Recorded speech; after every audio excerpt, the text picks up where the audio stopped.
Hi, this is Dayna Linton with Novels Alive TV, and we have Cindy Holby here with us today, and she is the author of Breath of Heaven. And when does this come out? May 25th. May 25th. And this is a little bit different than what you've done before. Yes, I've written several historicals, straight historicals set in the American West, and I've written some sci-fi romance. This is a medieval set with a touch of fantasy, so it is a little bit different. So what kind of fantasy? I always call it elven lore, like Lord of the Rings elves. That's basically supposed to be a history of England, and so I added that history into the story. Eliane is the daughter of a lord who protects, it's called Aubrey Gate, and what they do is they protect the entrance to the elven land. Wow, so how did that pop into your head, and why did you want to write that? Well, it's so funny. When I went to college, I had a friend, and his name was Lane Author, but his first name was Aubrey. And I thought it was such a strange name, and I looked it up, and it says Keeper of the Elves. Oh. And so when I was thinking of this world, I called it Aubrey Gate because it's the Keeper of the Elves Gate. And so that's kind of, it was a story that I tried to write many, many years ago when I first decided I could write a book. And of course it was just terribly horrible. And I've written, this is my 14th book, and so I wanted to go back and try it again because the story has always been there. And so it's recycled, only much better. Oh yes, much, much, much better. Because you're a more seasoned author. And I kind of know what I'm doing now. Well, one would hope so. Like 14 published books. But yeah, I mean, you know, when I first tried to write it, it was like, you know, handwritten, and I wrote about 5 pages, and I was like, oh, this is horrible. I can never write a book. But then, you know, after I started writing again, I was like, I think I would like to do that story. Well, I think that's awesome. I know I had a creative writing teacher tell me one time, the biggest problem with authors is that they don't know how it's going to end. And so he always says, come up with the beginning and figure out what the end is, and then you can fill in. Did you do something like that? Well, it's, you know, there's plotters and there's pantsers, and I'm a pantser. I always know, you know, how it's going to end because it's going to end happy because I write romance. Yeah. So it's about the journey, and it's when you start writing, the characters take you on that journey, and so you know where you're going. You just don't know how you're going to get there until they show you how. So there was when I pitched it to my editor, there was little snippets, you know, like this is going to happen, this is going to happen, and this is going to happen. And, you know, I know that, and so it's getting from this to this to this to this is, you know. How they're going to get to that point, how and how you're going to write it. And I bet you write it in more than one way, and then go, you know, that's not going to work, but ooh, this might. Well, it's funny because their personalities come alive, like Reese and Eliane. And, you know, I just have an idea in my head. Reese has never known love as a child, and Eliane has known nothing but love. And he found that, you know, when he met her, it was an arranged marriage, and for some reason he loved to tease her. He enjoyed that. And that's not something that I consciously thought of when I dreamed up these characters, and that he's going to tease her. It's just that that's how they grew and evolved, and the little give and take there. So it's always fun because as you're writing, you discover things about them. And I like that part. And you know, that's what Novels Alive is about, is making books come alive. What happens to make your characters actually become real? And I know some people in some books, you know, like let's say the vampire series, the Twilight, people actually believe these characters are real, and that's, you know, that's pretty amazing and fun to me. Well, I mean, that is the thing that you want to achieve. I mean, it's especially important to me. A lot of the fan mail I get is that your characters are so real.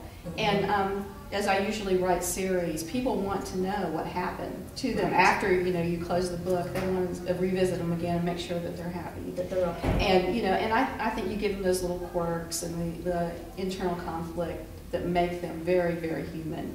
And but it's really fun because they reveal themselves to me.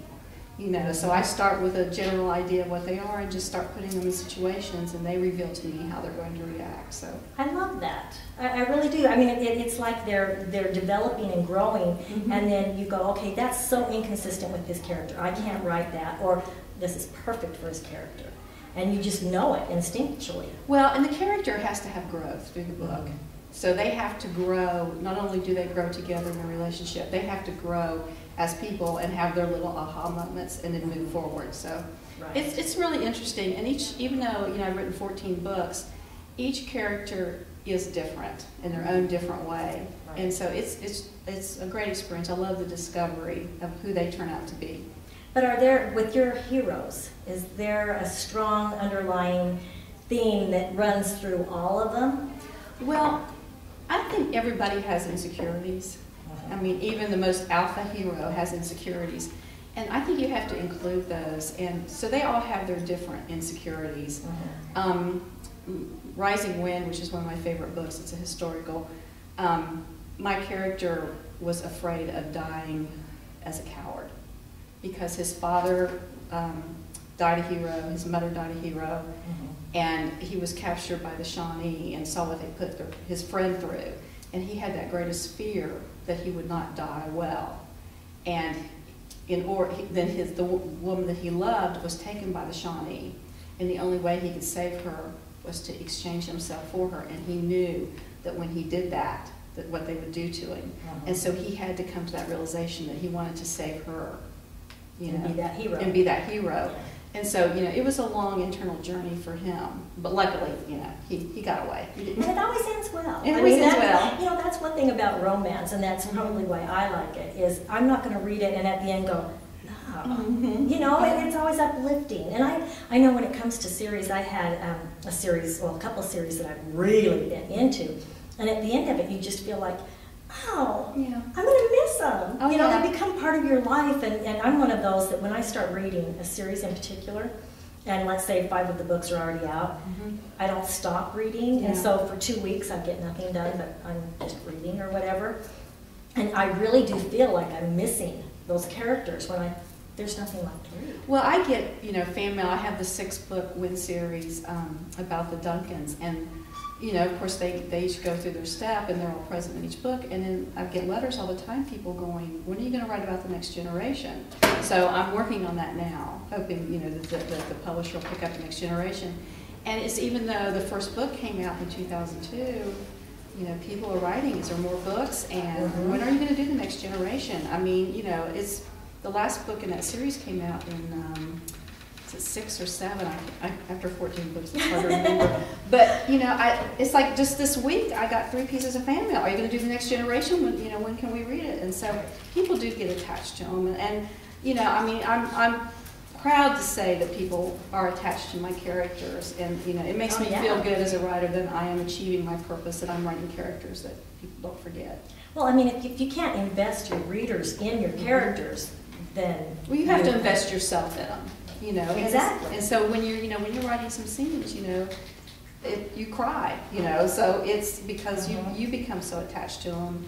And in my second book, Wind book, I kill off a very important character, and it was a hard decision. It was a really hard decision, and he has red hair, and I used to work at an art gallery, and I was flipping through an art magazine, trying to decide, should I kill Jamie? Is just where the story's going? But I love him so much. And I turned the page, and there was a picture of an angel, a male angel with red hair. And it was like, I have to do it.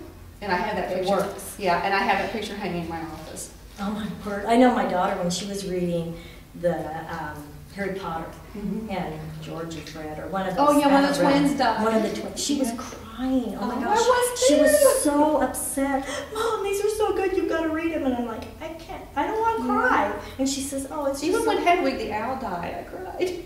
Well, and that's how she just became so invested in these characters. And I know a lot of people who read the Jamie. Oh, Claire and Jamie, the Outlander series. The Outlander series, and they are so invested in those characters as well. And I've read the first book, but I've got to get into it. And to me, that is a good tale. If I don't really care what happens, because I'm just the reader or the author didn't do what they needed to do. If I don't care what happens to them. Well, that was a big inspiration to me. It was when I read that series, and it was just like, I've got to try and write. And so I had a character named Jamie after that. Oh, and okay. And when I was trying to get published, I emailed her, and she was very helpful. So Oh, well, very encouraging. So well, I'm glad we got that plug in for her. oh then. yeah, yeah, she's an amazing writer. So I just wish they'd come out closer together. That's what a lot of people say too. Well, thank you very much, Cindy. And again, your book comes out May 25th, May 2010. 25th, 2010. I'll be signing it at RWA this year. So Awesome. thanks. Thank you.